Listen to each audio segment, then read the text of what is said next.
And what's going on, everyone? In this video we're going to dive into talk about my top 10 favorite transferable skills that you can use in multiple industries. We can talk about their categories. I'm going to give you some life examples of my personal experiences and also include some final tips towards the end, so make sure you stick around. It's going to be a good one. We'll see you in a sec.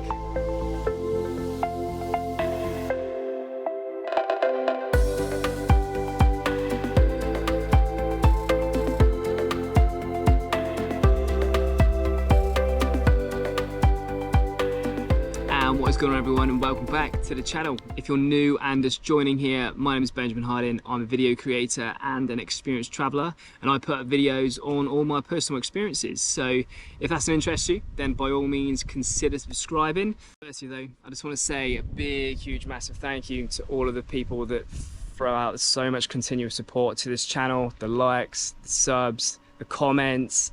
I see you, I thank you, and I aspire to bring more valuable content to you. So without further ado, let's get stuck into the video. So after some reflection on my work and life history, I've come to realise one really important incremental factor that's played such a vital role, and that is transferable skills. From the age of 12, starting as a paperboy in my local village, to the age 29/30, turning soon, living here in Perth, WA, and working in construction.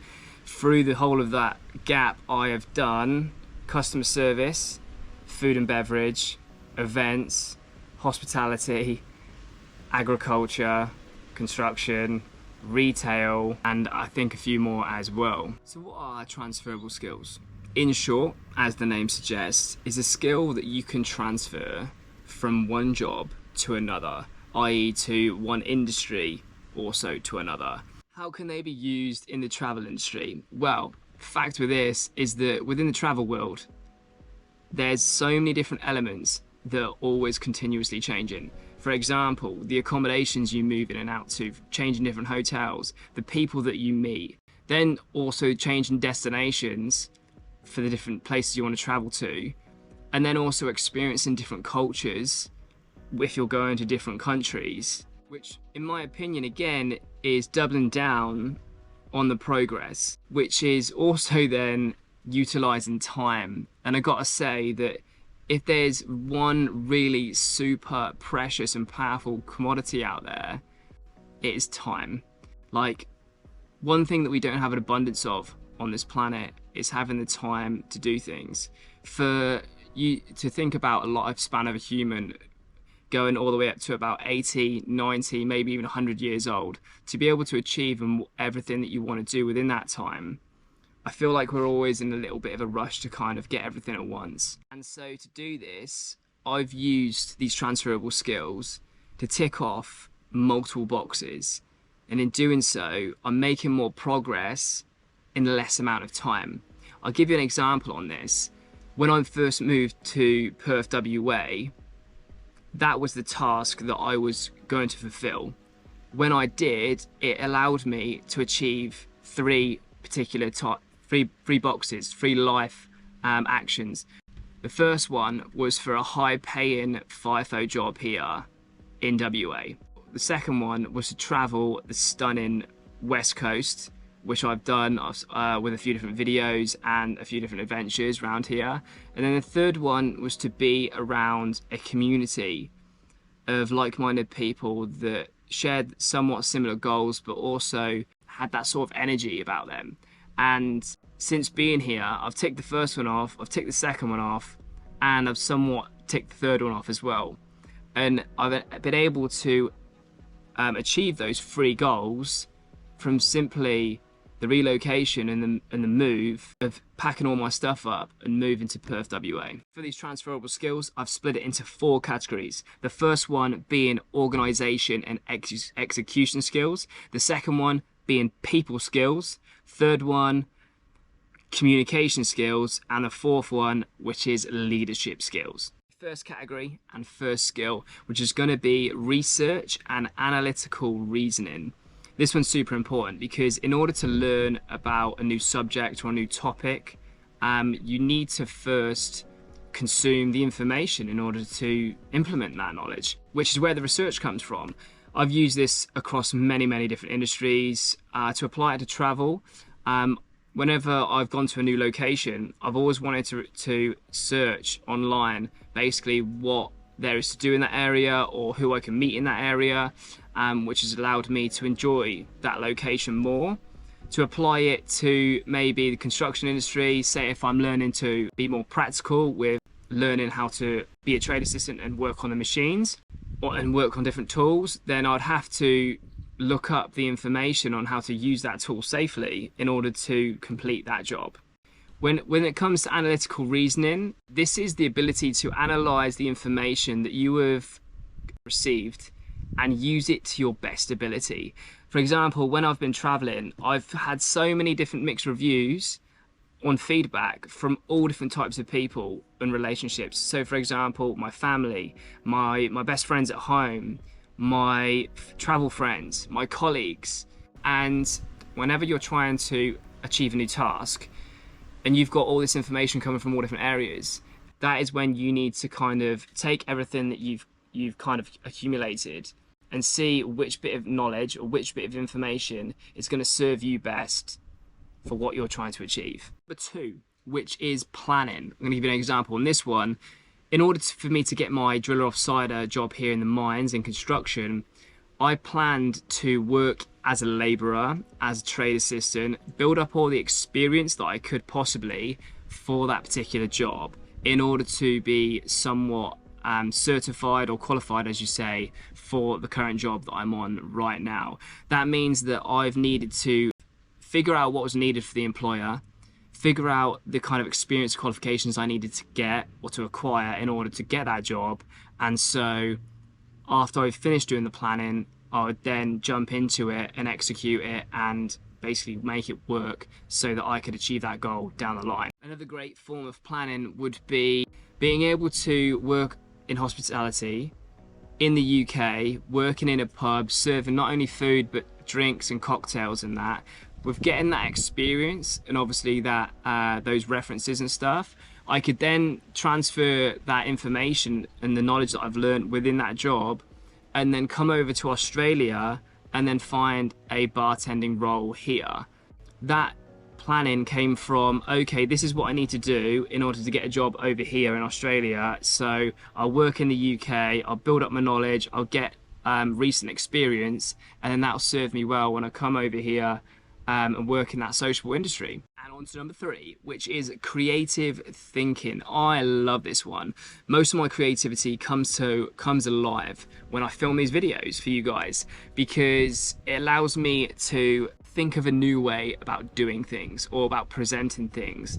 I've definitely transferred this across different industries. For example, in my most recent one in construction, I would often look at a job, look at a task and be like, how can I do this differently that saves me time but makes it easier for everyone involved?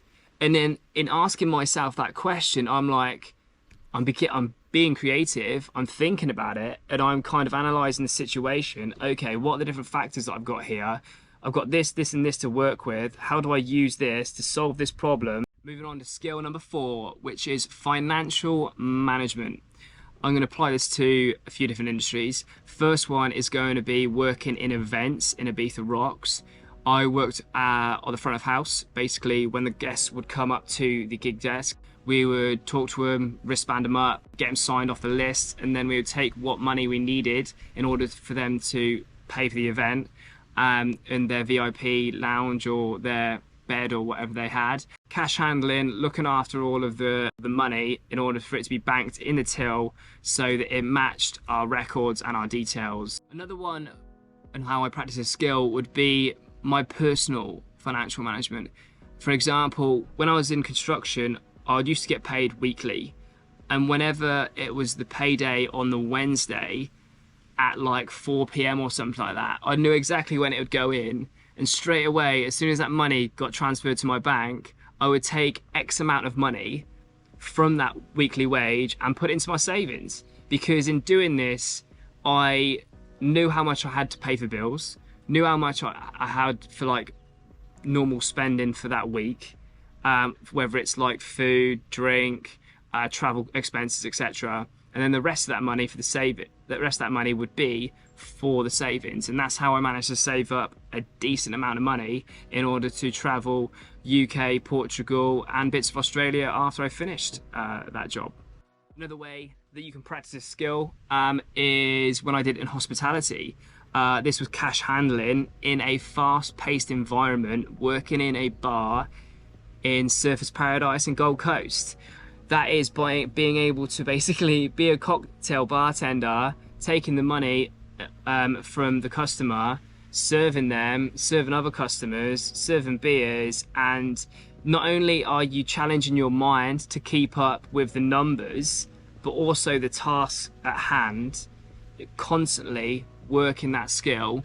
Okay, next one is going to be adaptability and flexibility. Now, of all the different industries I worked across, I can definitely say employers have a certain way of doing things, and that may be different to the way that you've done things before. So in order to come into the workforce or wherever you're going to be working, you have to be like flexible and adaptable to the way they go about their business on daily operations. I'm going to do a key example here of when I was in the Northern Territory working as a labourer in construction.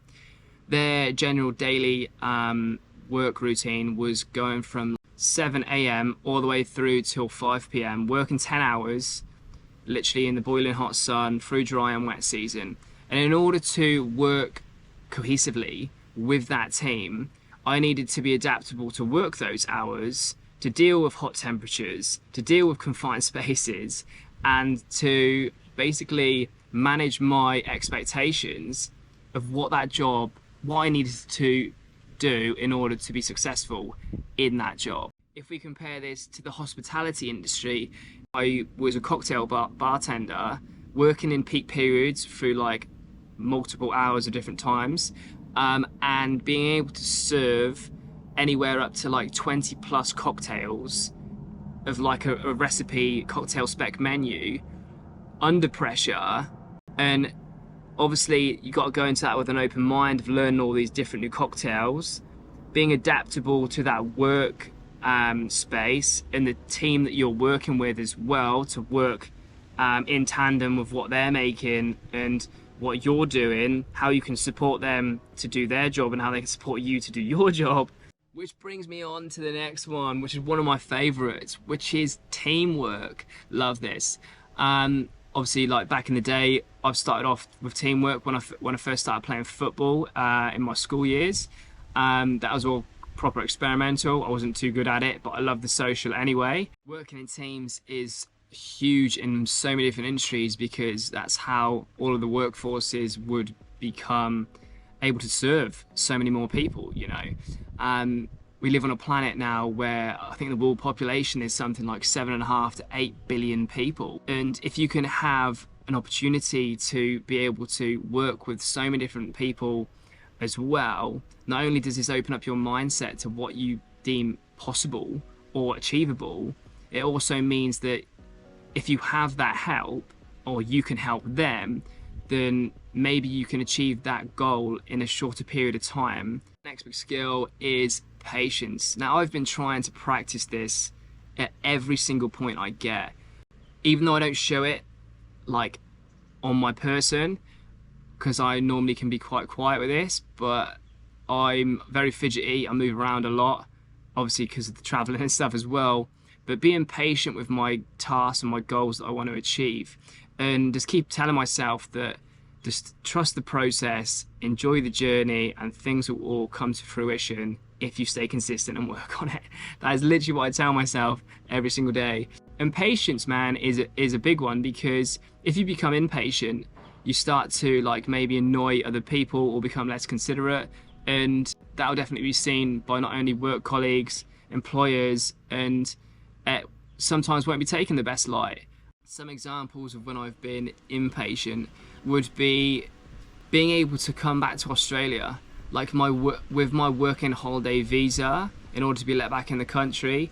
I was super impatient with it, man. Like, I bit my lip a little bit and I just kept focusing on like making YouTube videos in England and stuff like that.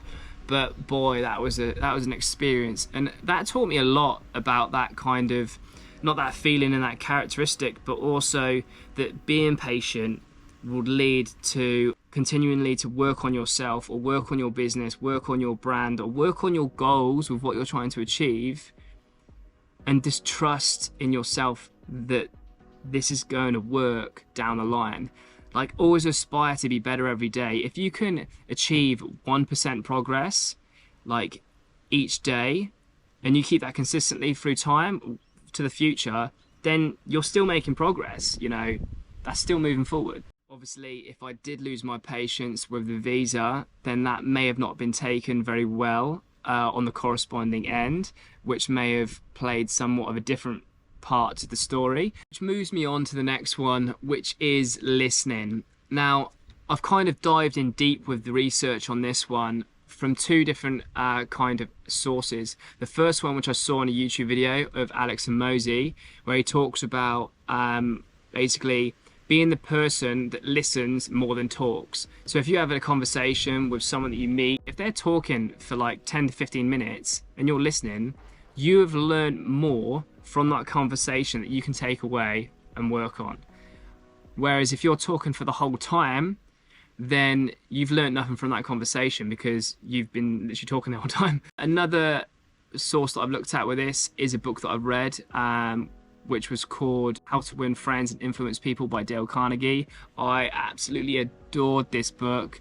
It basically strengthened and concreted what I tend to think about and normally do in today's world anyway, but looking at it from a different viewpoint and a different mindset, where, for example, like whenever you're listening to people, like think in terms of their mindset, or think in terms of, okay, what do they get out of this? How can you bring value to their life instead of thinking about yourself? And when you appeal to their like noble motives or what they want to achieve, you're taking more an interest in them, and then not only does that build rapport, it builds a relationship, it builds a friendship, whether it's like personal or business. Some of the industries I've used this in would be, again, in construction, where they'd basically teach me how to do this task of installation of stormwater piping. I would not talk, I would literally listen to the whole thing they have to say, so I digest the information, I learn the new skill, I practice the skill with my teammates and how to complete that task, and then after I'll get feedback on the bosses or the management, and they say, yeah, that went well, that you missed, but this you can work on, and then it's progression, it's momentum. And on to the next one, which is relationship building. Now this is one of my top favorites because I love learning about people. I love learning about their experiences, about their stories, about how they've come from what they was to what they are now, and kind of their goals for the future as well, through different industries. Obviously, if you can build those networks and build those contacts, then you have more trial and tested experiences and information on how to go into that industry. And with that said, relationships don't get built straight away. They take time, they take effort, both mutually on both sides. They take building an interest in what they like, or what the person you're trying to like build that friendship with likes. One of the main industries that sticks out to me where relationship building was like at an all-time high was when I worked for Ibiza Rocks. Obviously I was there for like 3-4 summers, and I had the opportunity to work with the teams there for the whole summer, which was about 5 months or so. And at the start, we didn't know each other at all. We were all very new and fresh to the scene and didn't know anyone on that team.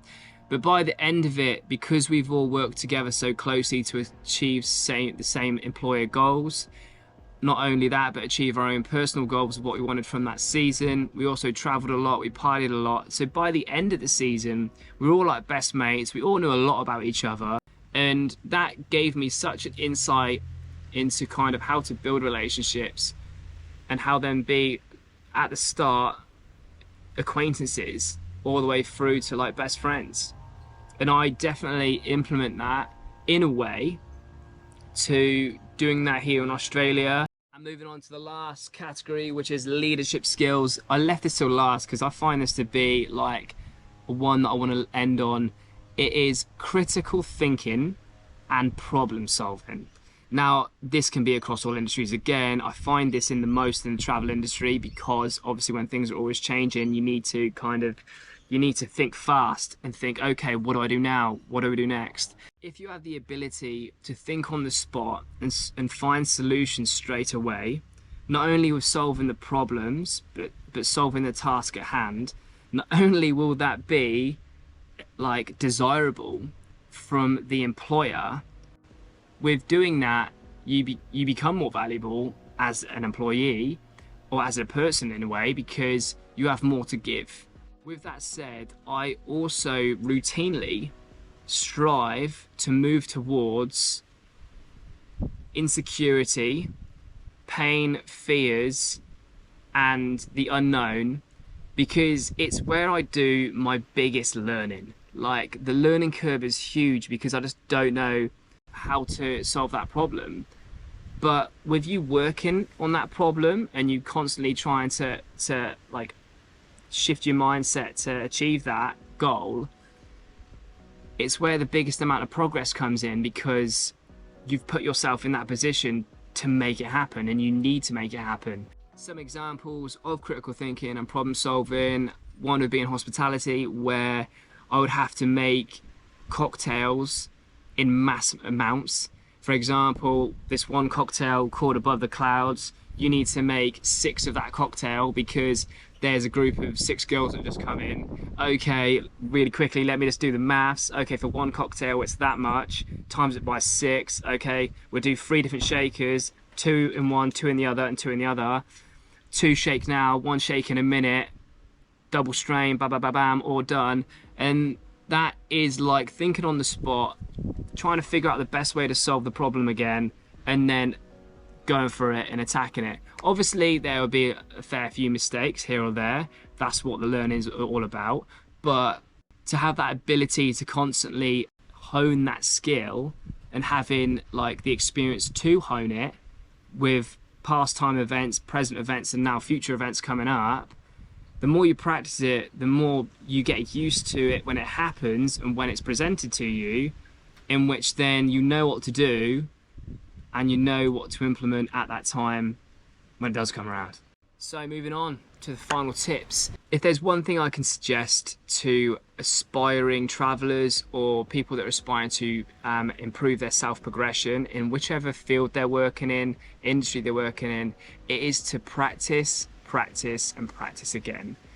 However this looks like for you with what job you do, I find that if you constantly practice and keep the consistency up, over time you will get better at it, and you'll be able to use this transferable skill in multiple different industries, which will better serve you also down the line. Don't be afraid to make mistakes, fail fast, learn quick, and consume all of the helpful information that you can in the time period that you are given. My second tip would be to expand the dimensions of how you practice that skill. For example, let's take relationship building. There is more than one way to achieve and practice that skill. You could work in teams with your colleagues in a construction site, or you could go to the gym and build rapport with the trainers in there and who you train with in there, or you could go on a travel activity holiday and build rapport and socialize with the holiday goers on there. And then that's 3 different ways of building relationships in which you open up your mind to not only practice and learn about these different ways and practice that skill, but also you see different ways to achieve similar results and move forward as well. And so that brings me on to the end of this video, everyone. I just want to say a huge, massive thank you for sticking on around to the end. It has been an absolute pleasure to talk through all these things with you, and I hope that you've got some value out of this video. If you have, then by all means hit the big thumbs up button, subscribe for more travel content coming soon to this channel, and we'll see you all back in the next episode. Cheers guys, take care, see you later.